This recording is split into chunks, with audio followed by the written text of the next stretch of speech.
So my name is Bill Kimberlin, and I am a forensic specialist here in Florida, where I work with a lot with the courts to help determine competency to proceed for those that have mental illnesses.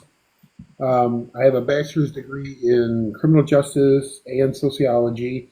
I have a master's in clinical counseling, and then I have a doctorate in psychology, and then I have an MCAP for an addiction specialist as well. Okay. It's impressive. Yeah, it is very impressive. Thank you. It's just a lot of letters is all. Right, right. I don't know if I've ever asked you this, funny enough, but like, why and what made you get into like wanting to be a mental health professional? Like, I know it's not for everybody because I know, mental health is like rampant in America. So like, why and what got you into, wanting to like basically study psychology and like human psyche, I guess. So I was a probation officer and chief probation officer in Ohio, and part of our job descriptions were that we were to counsel all of our people on our caseloads if need be. And coming fresh out of college, you don't know anything. They give you a gun and a badge and tell you, what to do. So I decided to take it a little bit more serious, and I went to school full time as well as worked full time, and the city and the county paid for my degrees doing that, so I could at least work with those in the criminal justice system all the way through, and because you'll see a lot of addiction, obviously, and a lot of mental health issues throughout the entire judicial system. So I figured if I had to utilize that job description, I wanted to be able to get the proper degrees in order to do it. Well, how much schooling was that total? Oh, geez. 4 years for the undergrad, uh, another 2 years for my master's, and then another 2+ years for my doctorate. Yikes. Dang, Yeah. that's dedication. Yeah, it was, and I knew that if I didn't go straight through, I'd never go back. So, I would commute every day for my master's to Tiffin University. So it was, good close to an hour away of a night, and yeah, straight through for a couple of years. So what was that? That's a total of what, eight or 10? What's that? Years? Yeah. 4, 5, 6, 7, about 8.5. Oh, okay. Dang. It slows you up when you do your dissertation. That slows it down a little bit until the committee approves it, and then you go through the ringer on that. But class wise, I would say about 7 and 8 years. Okay. Amy's here too, by the way. She just got in here. Um, Yeah, um, so it would be like Amy when she received her undergrad and then went to law school for 3 years. So you're looking at 7 years there probably. 7 long years. Yeah. So I would have gotten mine maybe 1 year earlier if I didn't make that mistake. I think we talked about that once before, where I made the mistake and went to law school in Michigan for a year, thinking that I wanted to be an attorney, and realized I did not. That was a $22,000 mistake. That's why you go to work for the state, so that you work for 10 years and they pay it off. Well, luckily I worked for the city and the county, so they paid for all my degrees anyway, Oh, other than my that's undergrad. good. Yeah, so I was undergrad. I had football scholarship. Then my master's and doctorate was paid for. So I joke that I'm only 6 classes away from going to law school. I'm not law school, medical school. And so yeah, I was like, I'll just do it now because it's paid for. I'll get those 6 classes for free. right.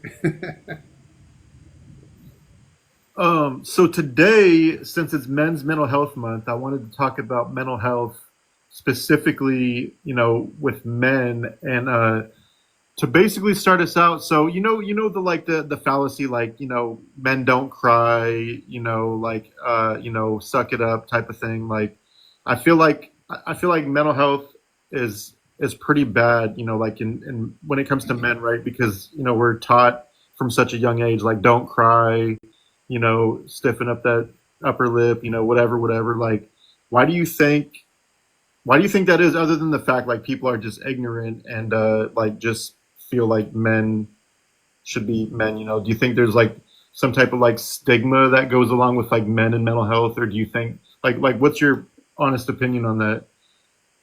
So it really depends on the socioeconomic status and the culture.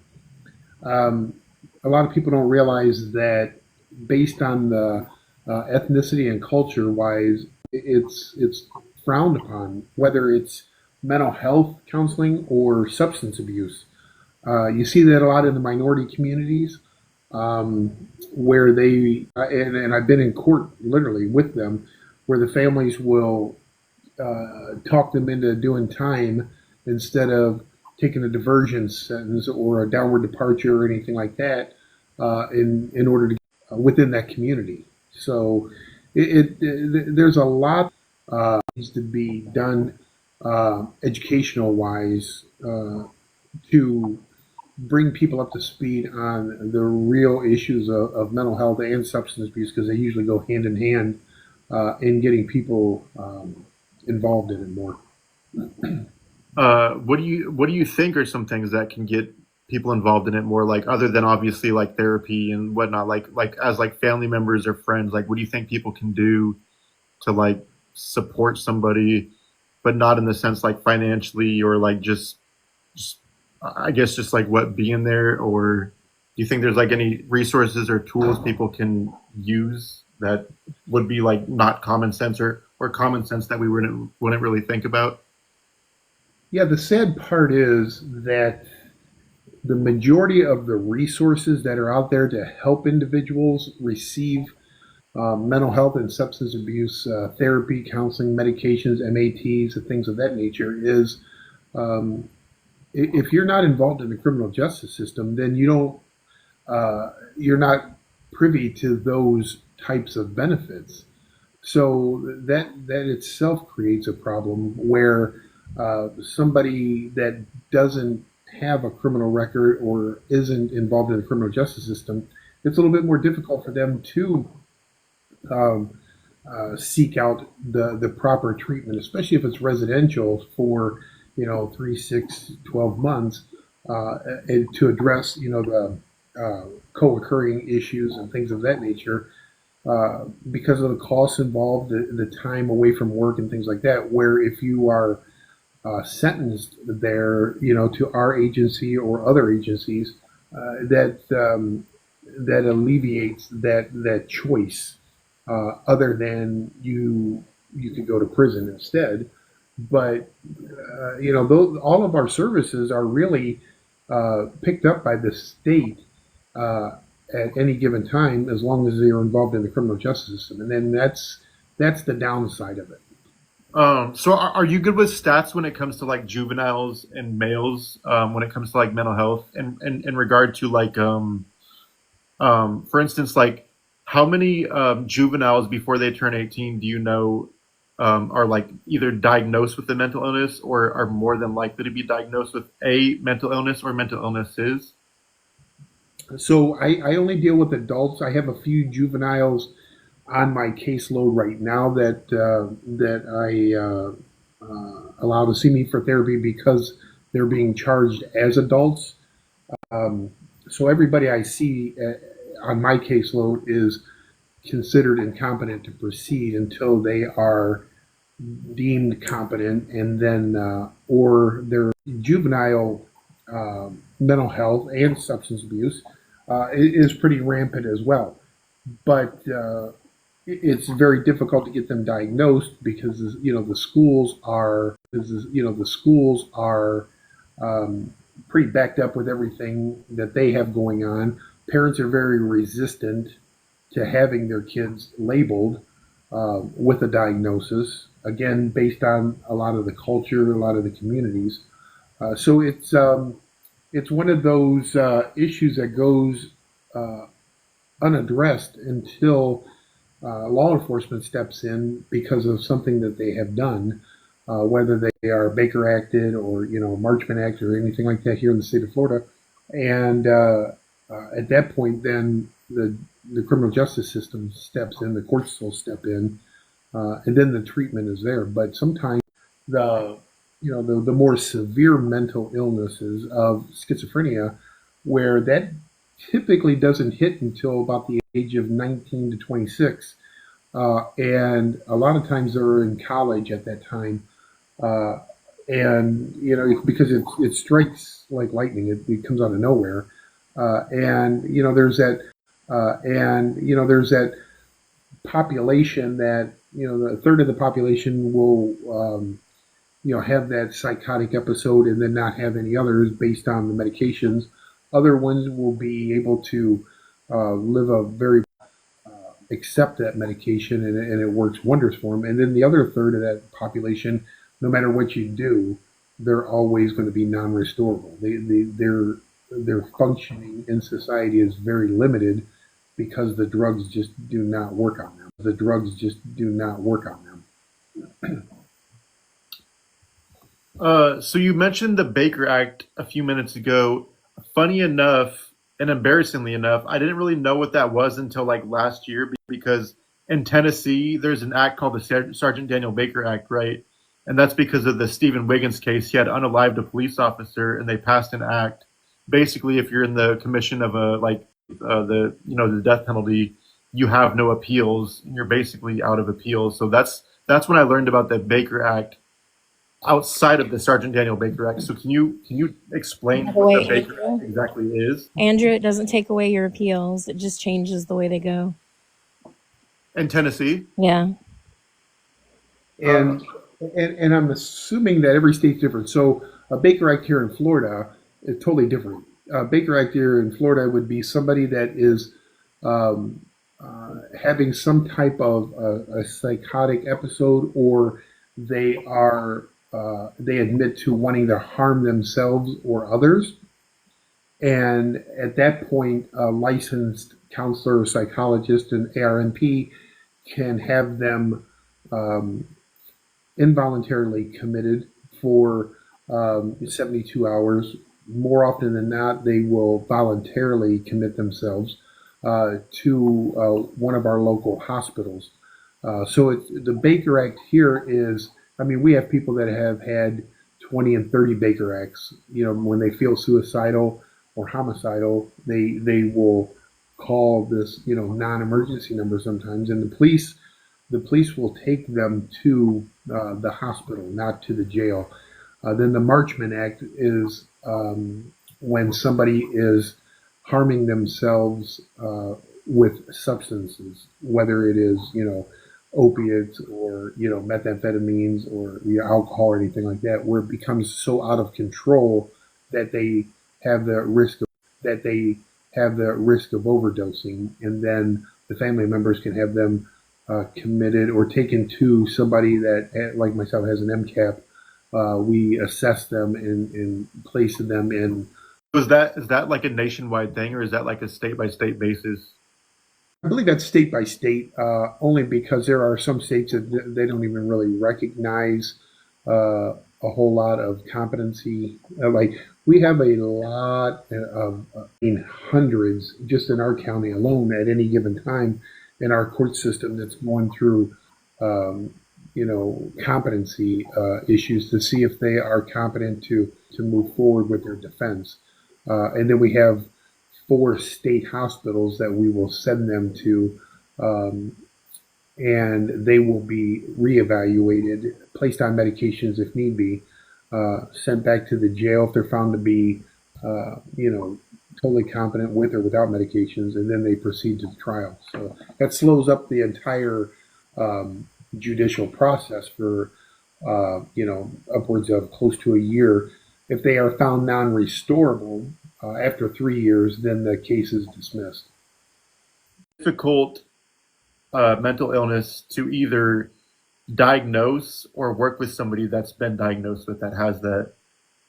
And why? Well, it depends on every individual. If they are um, receptive to taking advice and medication, because you can't force anybody to. You know, we send them to the state hospital, then they can force them if it's under a court order. However, um, you know, all of the mental health illnesses can be very difficult to treat if they're not going to stay medication compliant. Also, it's rare to find severe mental illness without co-occurring disorders such as the substance abuse. So, um, you know, it's a little different than somebody that is situational depression or anxiety or things like that. Now, I live in Pinellas County in Florida on the Gulf Coast at St. Pete, so we have the largest veteran population in the entire country. We have the largest VA here, and the PTSD is very rampant, and that can be very difficult based on the traumatic experiences that they've had. For typically for males, is the most difficult. The PTSD for the females that is very difficult to treat would be the human trafficking because we have a lot of that down here as well. When you start combining mental health, substance abuse, and the judicial system, you have a lot of trust issues with the community as well. So, um, you know, there's this huge misconception that people want to say that they are incompetent because they think that it's going to be easier for them to get out of their charges, and nothing could be really further from the truth. You know, because when they're placed in our agency, which is community based, they're placed on a CRO, which is a community a court order, and if they don't follow that CRO to the T, then the judge will revoke that, and then they're placed in the county jail. So if I had a client, which I just did last week, placed in the county jail because they weren't compliant with the CRO, then the judge will revoke that CRO and then they will order them to go to the state hospital. Well, just in our jail alone, I think we have over 400 people on the waiting list. So it's a good 6 or 8 months that they have to sit in a county jail before they even get transported to a state hospital to be reevaluated, to be determined if they need medication, and that if they are incompetent but restorable, then they have to work with them on the competency aspect of it. So none of that is very beneficial to the individual at all, because if they are feigning or malingering with their mental health illness and they screw up and their CRO is revoked and they're in the county jail, all of a sudden they're like, I just want to plead guilty and get it over with. I want to take a plea bargain and get it over with. I want to take a plea bargain. You cannot do anything whatsoever until you're found competent to proceed.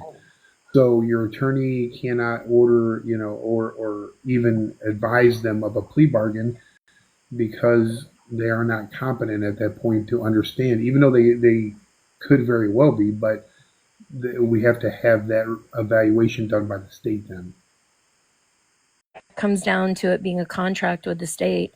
And one of the very basic tenets of contract law is you have to be able to understand what you're, binding yourself to. Sure. And they could be very, listen, it does happen a lot where the defense attorney will say, let's get you tested for competency, thinking that they are going to be able to be out on a CRO and not get into trouble, kind of like probation.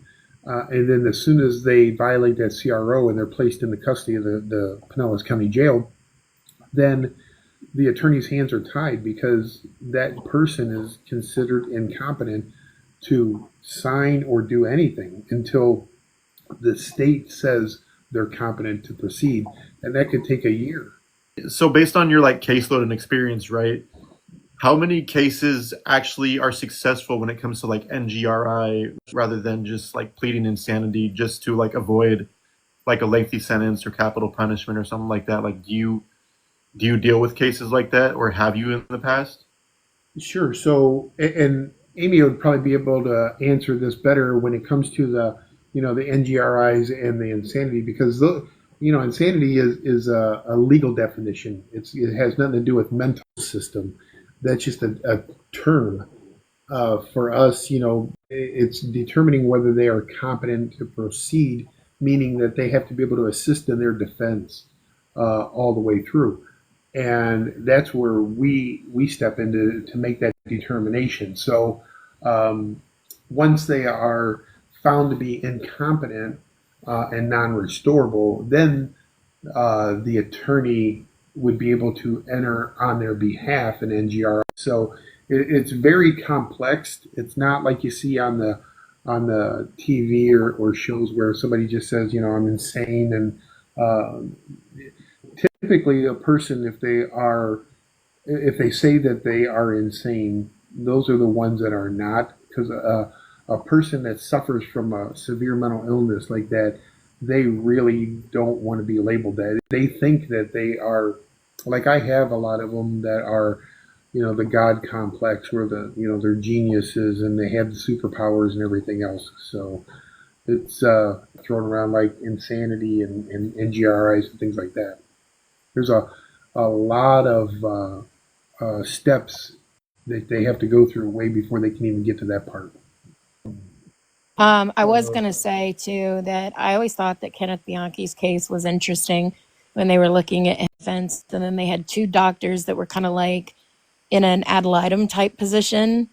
Um, and then out of all six of those evaluations that he went through, they ended up going with the two that the state picked and just disregarded all the others. And I was like, that's crazy. Like, I don't know how the courts Yeah. people even got overlooked. So I have a case right now because I have to testify in an evidentiary hearing on July 1st. An individual who allegedly um, stole $650,000, or ethically, however you want to look at it, hired him to set up his security system, cameras and everything else on his computer and throughout, because he worked out of his home. Lo and behold, the money comes up missing. This guy gets arrested. He's addicted to a lot of prescription drugs. Fast forward, a year later here, he's had 6 evaluations.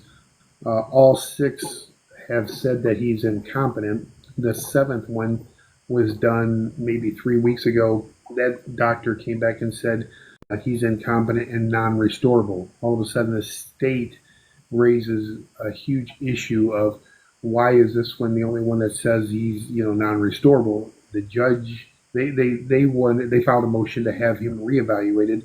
The judge denied that motion, stating that, how many evaluations do you need to continue with this? Of course, the doctor is going to say at some point, if he's incompetent, that he's non-restorable. He's had 6 other evaluations. So now the state wants an evidentiary hearing, so now we have to go all and testify and everything else, because they just did not like the last report where it says he's non-restorable.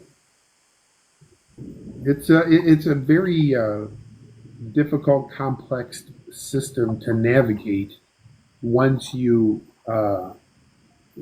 step foot into the competency aspect of it.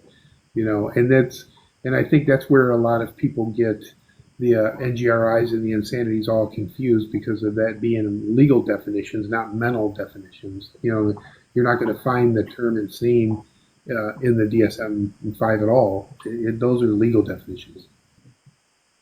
Very true. And also depending on which test is applied, because there's 4 different tests that get used. And right, right and wrong and things like that. Some states don't even recognize it. So, there are no issues of that, because some states won't even recognize that. I've wondered why more haven't pulled away from the monotone rule. I don't know. I feel like there's better options. Yeah, I agree. Like the case that I just use as an example for where I have to testify, the only thing that he is incompetent on is assisting in his defense because he can't really remember enough about the actual case itself. Everything else, he's perfectly fine. The guy's probably smarter than I am. The state wants to say that he's malingering, and uh, we advocate for the defense, and we're saying, listen, there's 5, 6 other reports here that say otherwise. So, but people want to cross this or this. I I don't go into the legal realm, and they shouldn't cross over into the psychological or psychiatric realm either. But there's a lot of egos involved. So I was going to ask in terms of like the ones that you relationship with that are on death row and they're getting, closer to that point in time and stuff. How does the prison like handle that aspect? And I feel like I would be freaking out. I don't know that I'd ever be able to come to terms with it. As they approach their execution date, you mean? Yeah. So it's been my experience over the years, and it's we're talking close to 20 years now of doing this. Most of my guys have they don't really think that it's going to happen because they've had so many phantom dates. A date will be set, a date will be set, a date will be set, and then there's another appeal filed, and then there's another stay given that. So when you're talking, some of my people have been on death row for 30 years, 35 years. They don't ever think it's really going to happen, and they're typically correct. It's all the death penalty is going to be based on the whichever way the pendulum's swinging from the political aspect of it all. It's very polarized and political. So here in Florida now, the governor's signing a lot of execution warrants. He started that when he was a candidate for president, and before that, he just didn't sign any at all. And you're seeing that more and more now with the new administration that they're kind of pushing for more executions. That's why you're seeing a pretty big uptick in them right now, and it's all political. Yeah, Tennessee has quite a few scheduled too. Yeah, South Carolina, Florida, like I said, Arkansas is starting up again. I got to go out there this year, and it's really sad that it's all based on politics. But I mean, it's a reality. You know what's crazy? I met. No, the one I had that had chosen the electric chair happened to die of natural causes like last month. So I lost two back to back. Another one in California, which he wasn't going to be executed anytime soon because again, it's more of it is definitely a blue state, and there's a moratorium placed on it out there by Governor Newsom. But I mean, he emailed me. I mean, he was in his 50s as well. Telling me that he's getting ready to put a drawing in, a portrait of the Pope in. He sends me a lot of art, and I go to email him the next day, and boom, dead. Who was the guy in California? I'm just curious. Jason Balcom. Oh, okay. I don't think I've ever heard of him. Yeah, he had raped and killed a newlywed female who was pregnant, and then he got away with it for like 15 years. And then committed some other crimes of rape and kidnapping in the state of Michigan, and the DNA matched up. So California put him on death row. Oh, okay. Yeah, I know. There's been like half a dozen or a dozen death row guys who have passed away since being transferred and stuff. But I know some of them due to like snitches and like suicide and stuff like that. Yeah. No, I had two of them that were natural causes on death row in California once they got transferred. Jennings was another. I had both Jennings die. The one here in Florida was a Jennings. He died of natural causes as well. And then Glenn Wade in California. Glenn Wade Jennings is one that introduced me to Scott Peterson. Oh, that's great. Or introduced Scott Peterson to me, I should say. Give us your Scott Peterson impression. What did you think of him? So I talk to Scott every 2 weeks. I have all of his stuff, other than the fact that other than the stuff he sent me from when he was transferred out of San Quentin's death row. He had everything shipped to me out of the cell, and not one single item made it because it somehow got lost in the mail, and I'm certain we'll find it on some murder auction somewhere at some point. Yeah. Wow. Damn. That happens quite often with a lot of my mail. But, Scott is very well educated, comes from a very good background. His father just passed away a couple months ago. We talk a lot about family because his dad and my dad were the same age, big into 60 Minutes, things like that. He had gotten into an altercation in Mule Creek with another inmate when he was playing pickleball, and he's a pretty humble guy when it comes to admitting his faults. And and him and we joke around. I'm like, "What the hell did are you that bad at pickleball that somebody had to whip your ass?" And he explained that, listen, I learned the hard way that when the ball gets away from you, you don't chase after it with a racket in your hand when there's convicted murderers standing around. They think you're coming at them. So, Yeah. he's an interesting individual, and because of his appeals and how much he tells me and sends me in his letters. Hmm. Does he admit to anything? I think I have maybe one of, I like to consider it an OJ letter if I did do it. Right. So, yeah, I'll leave it at that. Interesting. So who would you say is the most famous that we would know that you've worked with? Probably the same ones that Andrew knows. I mean, whether it's, Rader or Little, Samuel Little, or Dennis Rader, Charles Zing, a lot of time with him. Some of them have passed on, like Jablonski and, Jennings and Malcolm and everything. But, Gary Ridgway. I mean, there are some high profile ones. There are some that others have probably never heard of before. I just, I treat them all the same.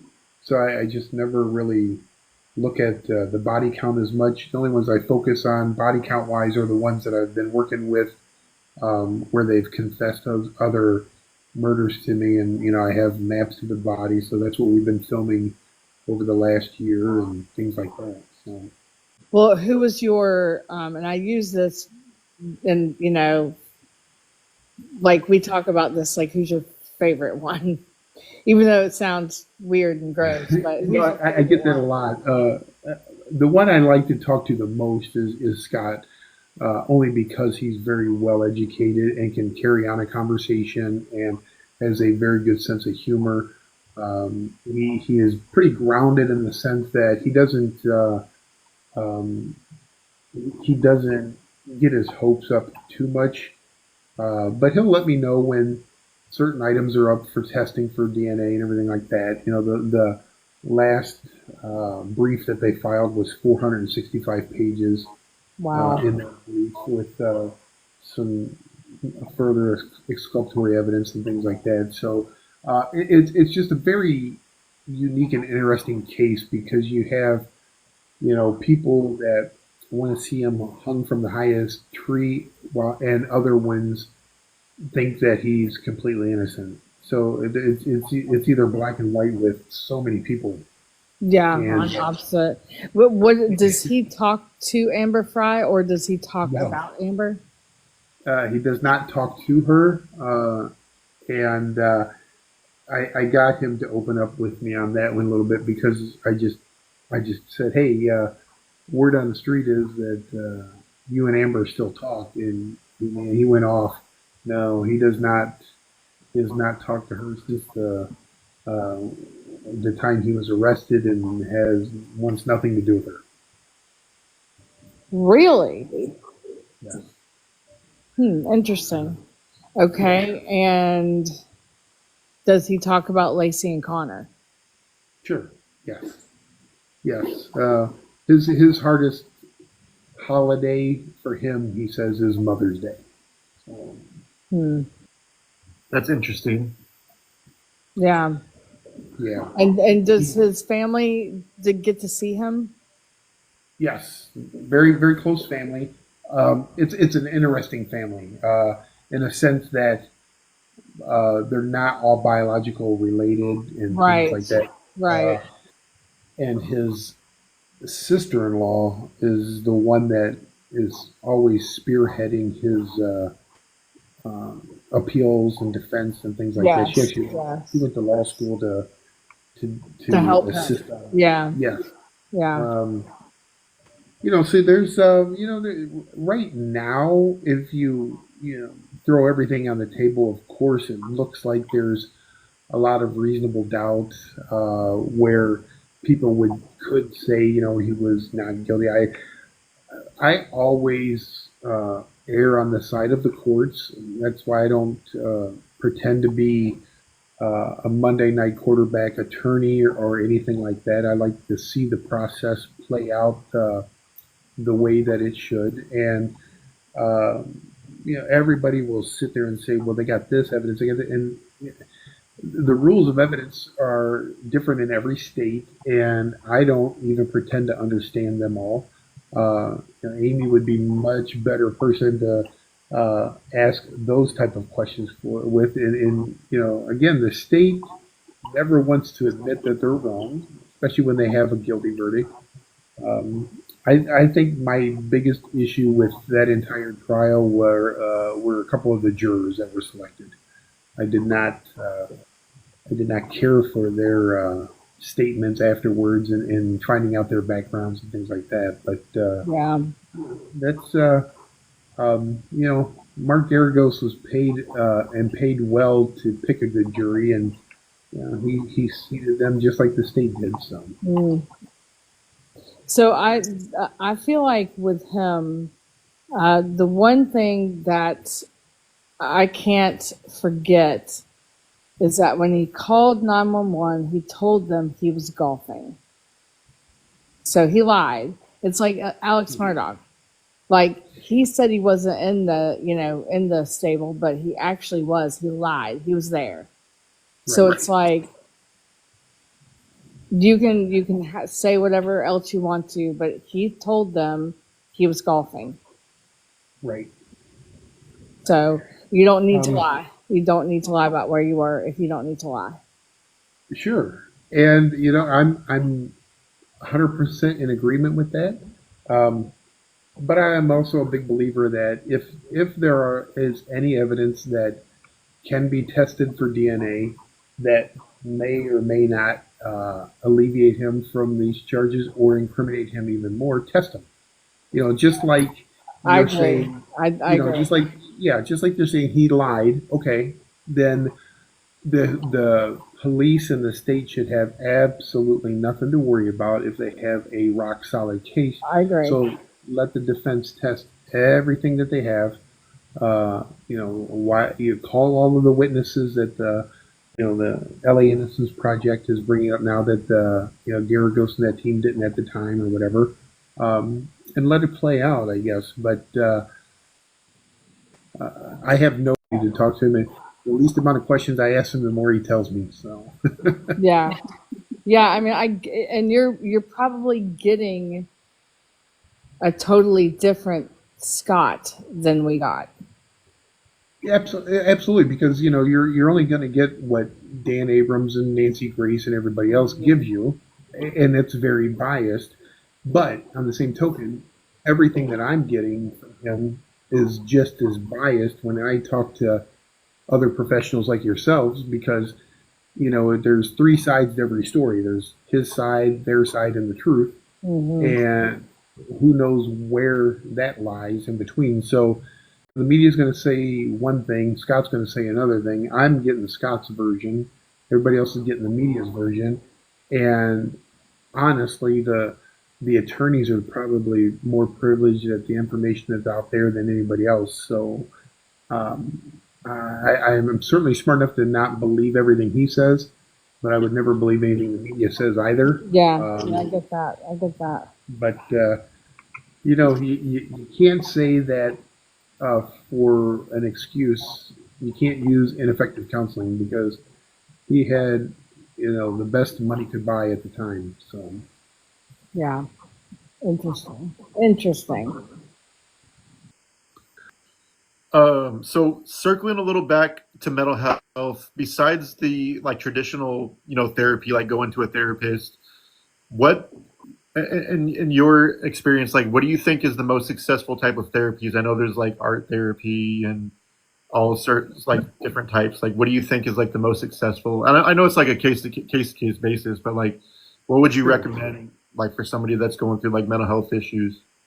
So I guess it would depend on the type of mental health. So when you have somebody that's very, very clinically depressed, suicidal, antidepressants would a lot of times kick that into uh, where they actually commit suicide. They actually commit suicide. Um, so the last thing you want to do is give somebody an antidepressant when they're uh, at that stage in their life where the stage in their life where the darkness is just so bad. One of the best treatments for that was is ketamine. Started many years ago at the Cleveland Clinic, uh, and they have found if you are diagnosed as severe chronic depression with suicidology, and you walk out that day happy. Um, and it's a low dose, and there's maintenance uh, ketamine lozenges that you get over the counter. So the infusions are every so many months. We have a lot of those clinics around here.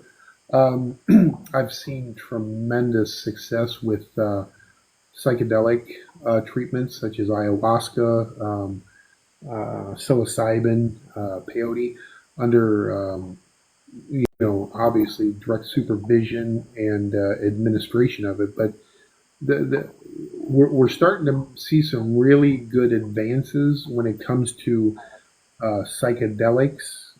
The problem gets to be the federal government. They don't like to lift those sanctions to allow more research to be done. But psychedelic is not one of those drugs that takes to the depression, to the anxieties, to a lot of addictions with substance abuse and things like that. So um, I think that we're coming up on some really good um, medication assisted treatments when it comes to mental illness. Um, that's the plus side. The downside is when you are dealing with the cluster of mental health issues that, when grouped together, become schizophrenia. They're out there, the second generation medications, and I'm not certain how much research and investment is going into those type of drugs because again, it's a supply and demand, and people will pay big money for weight loss drugs and things of that nature, as opposed to mental health drugs. And it takes many years and hundreds of millions of dollars to be able to develop those drugs. What are your thoughts on shock therapy, and is that even legal anymore to practice? Sure, sure. It's used for a lot of the clinically depressed when they are. Again, this is before the ketamine really came out, so I'm not certain how much is used nowadays. Everybody always thinks of it as One Flew Over the Cuckoo's Nest with Ratchet, and Jack Nicholas and all that. Um, but typically they will go through 15, 20 rounds of electrocardial stimulation where it's shock treatment, but they anesthetize them now, so it's creating a seizure in the brain to try to rewire and redo the circuits in the brain. Some it helps, others it does not.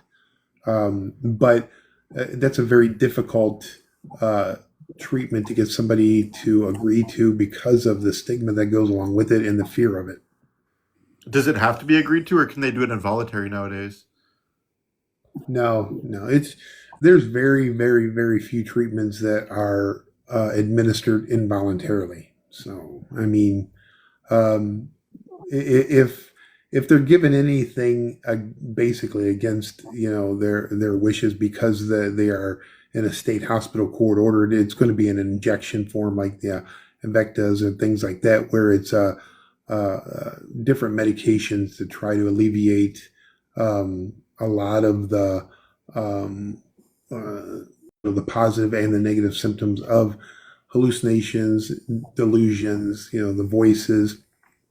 And again, when it comes to those type of mental illnesses, um, there's a lot of research showing that depending on the parts of the country and the way they've been raised is really going to is going to dictate what their paranoia and thought processes are. So, for instance, if they have schizophrenia individuals think that God is speaking to them, or they are, John the Baptist, or they're Moses, or they're God themselves, and things like that, where other parts of the country, if they're raised in a household that is, say, anti-establishment, anti-government, then they're the ones that have the paranoid beliefs of everybody's out to get me. They're following me. The government's out to get me. Things like that. So it's really fascinating to pinpoint when they were stricken with that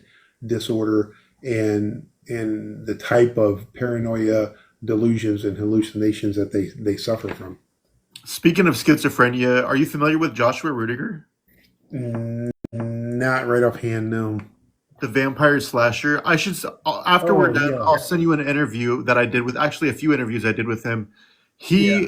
He's the most severe mentally ill person I've ever met in my life, and for the life of me, I have no idea why he's not in a mental hospital. He unalived a homeless woman and tried to unalive two others, and he drank their blood, and he's in prison now, and he was just either convicted or it was dropped due to like mental however you say that, mental incompetency or whatever, because Yeah, he unalived him in prison and like drank his blood, and I guess it was like a quote unquote contract that he wanted to send him to hell and basically be like Satan's like sidekick or whatever. And yeah, sure. I'm going to send you my interview with him after, because I'd be curious what you think about him. Because whenever I talk to him, he's always telling me like he just recently died and he came back to life. He was smashed by a train. They put him back together in a morgue, and he's a 2,000-year-old vampire, and he's a samurai and this and that. Like he's really really gone. It's really sad. Yeah, it is sad because I have individuals that are every bit as decompensated as that individual is, in different ways. Um, but you always have to remember that uh, their perception of all of that is also their reality. So they believe that 110%.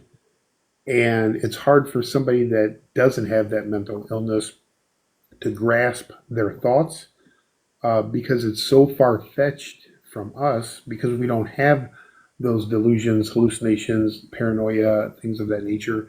We recognize that perception is not always reality, but for them, their perception is their honest reality. So they live that every single day, and there's no coming back. Been receptive to the medications already. Right. Well, he gets injections, but he calls the injections blood. Injections, but he calls the injections blood because he says that Yeah, they don't give him blood, but they give him blood injections, which I'm sure they tell him it's blood just to, you know, satisfy him or whatever, because he always tells me, like I don't have to drink blood anymore because they give it to me every 2 weeks, so I don't right. have to hurt anybody or whatever. Yeah, I mean, I have a lot of patients that are on the 3 month shot, and they're still just as um, delusional. I have one guy I see once a week, and he's a great individual. He was honor student in high school, full academic scholarship in Florida State, and was stricken with schizophrenia. And literally believes that he works for the generals on 5 different planets, and there's a seven-headed dragon he has to slay every so often. And I mean, and I will have him read. He always carries the Bible and the Quran with him, so we always have him read scriptures to me every week, and he does it verbatim. He doesn't miss a word. His speech is clear and concise when it comes to that. But when he talks about all of the other stuff, the Medusas, the seven-headed dragons, and things like that, he's telling you as it's reality, and you just have to um, really sit there and listen to him, and then you ask them questions about is that causing you to want to harm anybody else? Or is that going to want to cause you to harm yourself? Because that's really what you're looking for, is are they looking to harm somebody or harm themselves? And if not, then it's really not against the law to be incompetent or to have mental illnesses. That's why when you see so many homeless people out there that living on the streets, they really want to live out there because of the mental illness that they have. That's their reality.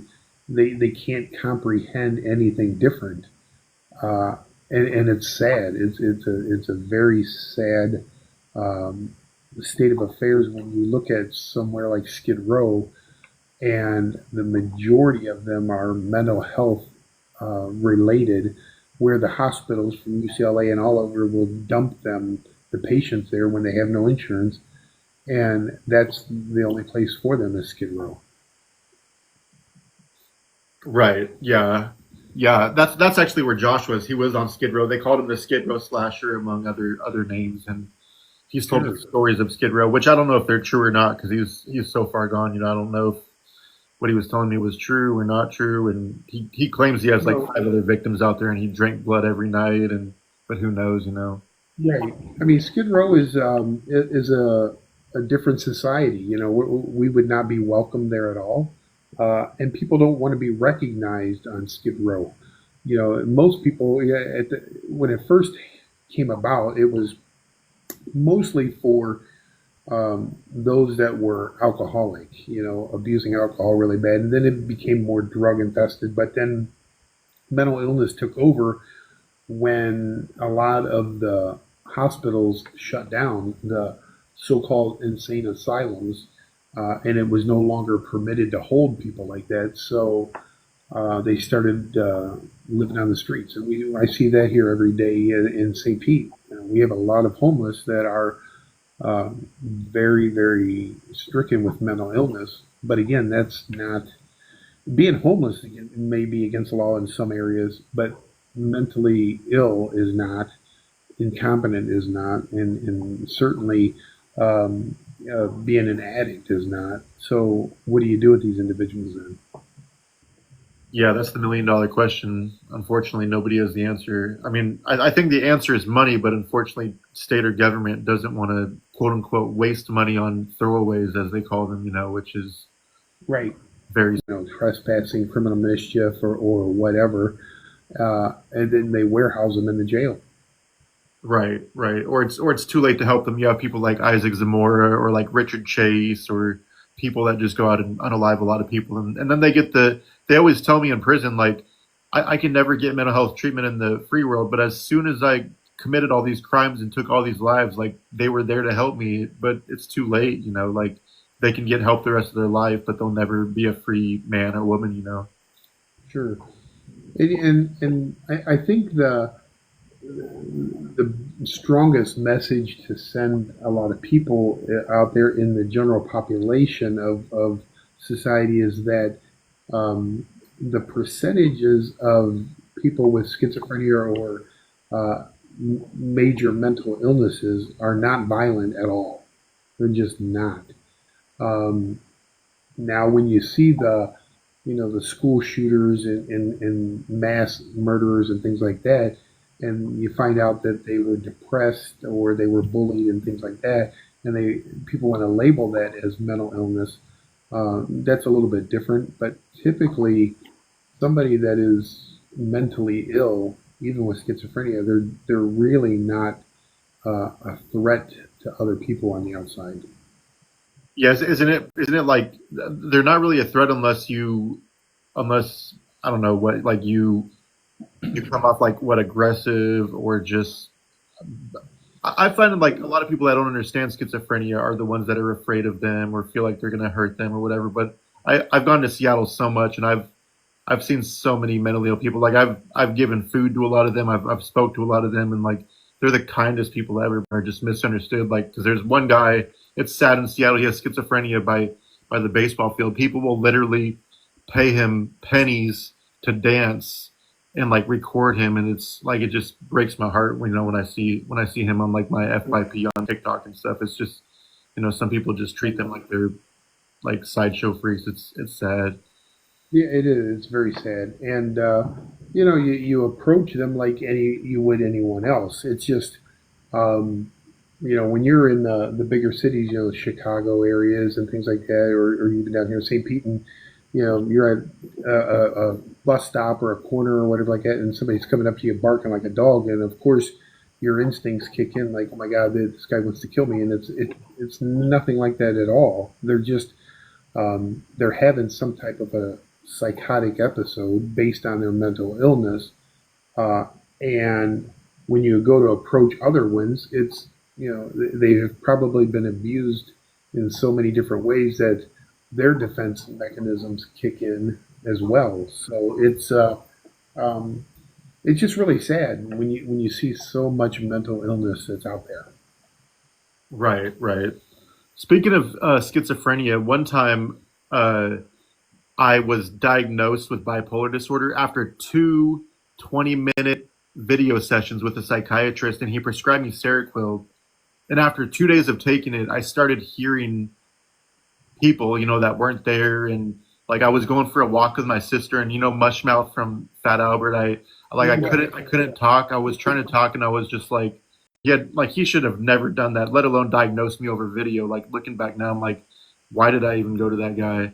But I got like a tiny, tiny taste of what it was like to like hear voices that weren't there, because this medication, I think it's like an antipsychotic or something, which I probably shouldn't have been on. Sure. So a lot of people take Seroquel, to help them sleep at night, to rest their brain, so to speak. But the reality is that a psychiatrist or ARNP or whomever that's going to prescribe those antipsychotics, or pills that help you alleviate the depression or the mania, depending on what part of bipolar is suffering from. It's a revolving door, and no different than a medical doctor when they want to prescribe somebody pain pills. So, if Andrew comes to me and you sprained your ankle, and say Amy's the other doctor, I say, you need to elevate that, ice it 20 minutes on, 20 minutes off, 20 minutes on, 4 times a day. It's going to take about 7 to 10 days to get that swelling down, take some anti-inflammatories, and you should be fine. You go to Amy, and she looks at it and says, yeah, that's a pretty bad sprain. Here's some Darvocet, some Vicodin, Oxy, whatever. This will alleviate the pain. Well, who are you going to go back to the next time? You're going to go back to Amy, because that instant gratification that we have of take everything away from me right now pain-wise, even though the best course of treatment would really be elevate it, ice it, 20 minutes on, 20 minutes off, 20 minutes on, and get rid of the inflammation. But we're not that type of society. The same with when it comes to antipsychotics or any medications. People, when they go to a doctor, they want to leave with some type of medication. Sorry about that. That's my phone.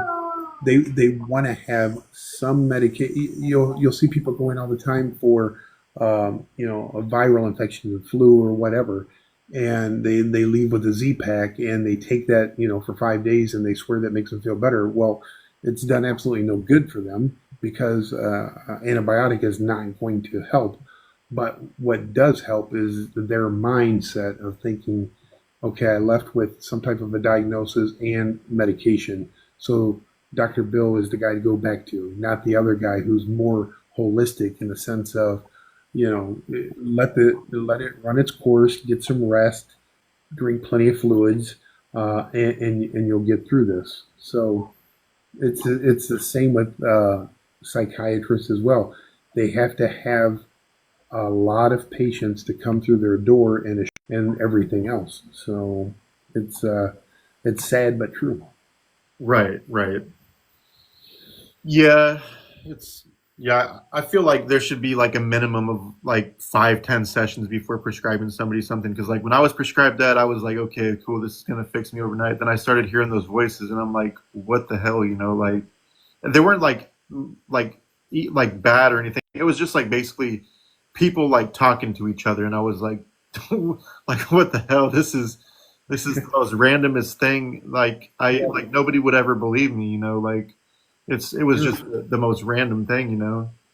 And that's where people will get into a lot of trouble and involved with the criminal justice system when they're bipolar and they're on the up end of a manic episode. So somebody that's suffering from mania, depending on how they alleviate their mania, it could be shoplifting, it could be tons of unprotected sex with different partners. It can be all different things. That's what they need to satisfy that mania at the time. Uh, Overindulging when it comes to shopping or whatever. So the medications will alleviate that, but a lot of times they're already arrested for the shoplifting or stealing the credit cards and everything else, and it really is them being bipolar and they are in the midst of a manic episode that could last weeks. Right, right. I've definitely seen that. I've worked in the healthcare field for almost 15 years, and I've had clients that are DD, mentally ill, like co-occurring substance and all that. Sure. It's I've seen a lot. It's Yeah, pretty it's sad. sad. Yeah, it's Yeah. very sad. Yeah, it's very sad. I had a client that was schizophrenic, uh, you know, DD, bipolar, BPD. Like he had almost every mental illness and every mental retardation like known to man, and he just did not function. Like he was always talking to himself and screaming. Like he chased me so many times. He's like assaulted people, but and like they had bars on his windows so he couldn't get out. Like police would always get called because he sounds like a woman when he's screaming, and they'd always report like a woman's being beaten or something, but it was just him like having episodes. It was the worst client I've ever had in regard to like mental health and mental retardation. Like it just is heartbreaking. And there's nothing you can do other than medicate him and protect yourself, sadly enough. Yeah, and you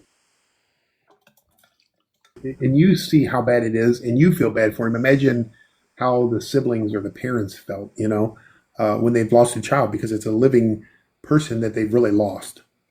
Right, right. Yeah, and a lot of my clients, they're it's sad their family abandoned them because they can't take care of them or they don't want to or it's a burden or Right. it's Yeah. really sad. Yeah. But yeah, crazy stuff. The mind is definitely a very fascinating place, and like not no brain I think is one and the same, like even just the slightest bit.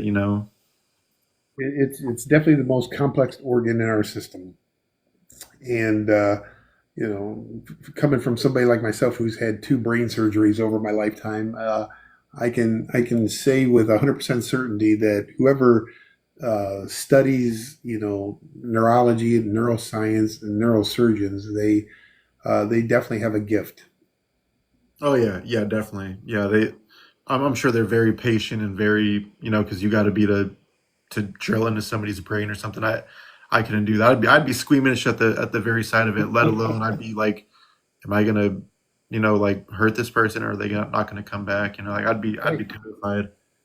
It's a risk. When I had the second brain surgery and they removed the tumor, they went up through my nose, they broke my nose and pulled it out that way. Wow, wow, that's crazy. Yeah. Huh. Um, well, I appreciate you coming on today. It's always a pleasure, speaking with you, and I love your your expertise and your opinions, and the fact that you are very open about the sanctioned executions and everything. I find that very fascinating too. It's always. I would never turn your show down, only because over the years, and I don't know how many listeners we have out there. They don't realize how much we've come to know each other, and I have bounced so many things off of you, and likewise with you and me, and it's rare to find people that you can trust in this field of study when it comes to the criminal thinking and death row and prisons and that. So I know that I can always, if I haven't heard of the individual, you're my first one I go to find out if you know this person. So I really, really, really appreciate you. Yeah, yeah, most definitely, and I'm hoping eventually we can meet. I know you said you won't be making it to CrimeCon this fall, huh? I've never been to one. It's Yeah, I weird. never have either. It just it happens to be in a city near where I have a family member, so I'm like I'm gonna go and check it out. I'll probably go from here on out though, because I've read people's reviews and they're like, I'm never gonna miss a crime con ever again. Like, I've never heard anything bad about it ever. And they had one in Orlando, which I'm only an hour and 20 minutes from, not too many years ago, and I still didn't go to it. But eventually, I'm going to make it to one, I guess, because it seems like the thing to do. But I mean, people will follow it no matter where it's at, and it's crazy that it's such a huge following. And I'm certain it's great to network with everybody out there, but it's just one of those things that's never interested me yet. right, right. Yeah, I'm most looking forward to networking with people. Like I know like Dr. Dana Anderson will be there, Steve Giangelo will be there, Jason Jensen. Like I already know quite a few people that'll be there, so I'm Yeah. like super stoked. I mean, I get asked that a million times, if I'm going to be out there, and I think people are shocked when I say that I have no intention to, but maybe the next time we're around wherever it's at next time, who knows? Somebody said maybe in Tennessee or something. I don't know. Oh, that'd be cool. Yeah, you should apply to be a speaker. I guarantee you they would love to hear about the witnessing the executions and everything because they have so many different random speakers all the time and like some Yeah, of it's them. weird. I was asked the last one, and I turned it down. It's weird. Oh, that's crazy. But I guess I never really thought about how many people actually do follow it. So I probably should have taken him up on that. But yeah, I wouldn't even know who to contact to say that I would do it. But I just spoke in South Carolina for the National Forensic Conference, and that went over really well. I couldn't believe that. So who Oh, knows? that's awesome. Yeah, that's cool. That's cool. All right. Well, Amy, do you have any parting words? Thank you. And if you need help with navigating how to get to be a speaker on CrimeCon, we've been working on it for, I'm part of a nonprofit with Selwyn Jones, George Okay. Floyd. So we've been learning to navigate a lot of things. So if you ever find out if they're interested in anybody's having me, out there to speak, I guess, let me know. So Tristan, because I was thinking about it, I was like, you know what? I want to do some stuff with like juvenile justice and stuff, but I just, within the organization, I don't have a lot of people who match the same interests as me. yeah, Yeah. it, it's Putting it's together it's advisory committees. yeah. Um, Anytime I can help out, just let me know. You can reach out anytime. Thank you. Yeah, thank you. All right. Well, yeah, like I said, it was a pleasure. Well, I'm sure we'll do it again in the future and again and again and again. So, like you said, you'll never Absolutely. turn me down, and I'll never turn you down for advice or anything like that. I appreciate you helping me with like figuring out how to email or talk to different death row inmates and stuff because they have like a million different platforms and Oh it's kind of annoying. God, They should just stick to one. oh, ridiculous. Yeah.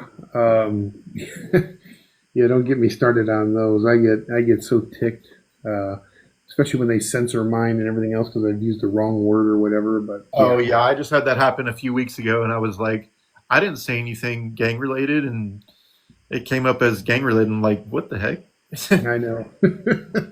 But yeah, I know we'll be in we'll probably be in touch within less than a week for something. So anything you ever need, just reach out. Okay. Sounds good. Sounds good. Well, you take care and we'll talk soon, okay? Absolutely. You guys take care. Bye, Amy. Get a Thank hold of me. you. Bye. All right. Bye, guys.